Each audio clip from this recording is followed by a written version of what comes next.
So as we go deeper and deeper into Trump 2.0, it is crucial that we guard our souls from this MAGA brand of, quote, Christianity. It's really not Christian, but they call it Christian, of demonizing the other and immigrants. And they're really doubling down on criminals. And Stephen Miller just called criminals monsters the other day and wanting to send them to Alcatraz.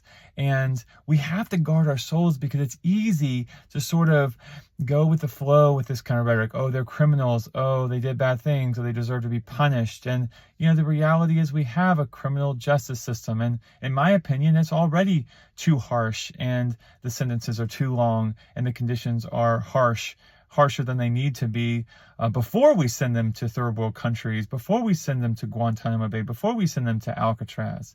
But more importantly, we've got to guard our souls against the rhetoric. A criminal is a human being who has made a mistake, a human being who is made in the image of God.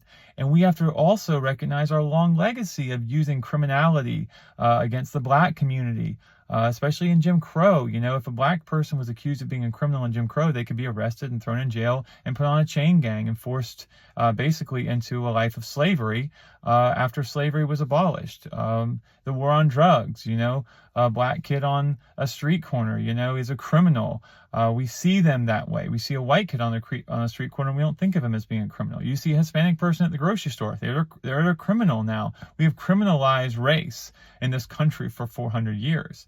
And the point is that every single human being is made in the image of God. Christianity rests on the premise that we are called to love people across racial, cultural, ethnic lines, and not just to love people who look like us, not just to love people who act like us. And that's why it's hard.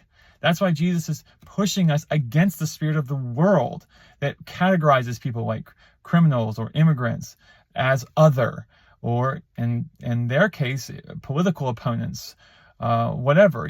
Everyone is other. Everyone is enemy unless you're just like us. And that's not Christian. That's not the Christian faith. That's not the radical message of love that Jesus came to preach. And we have to fight it for the sake of our society, but also for the sake of our own souls.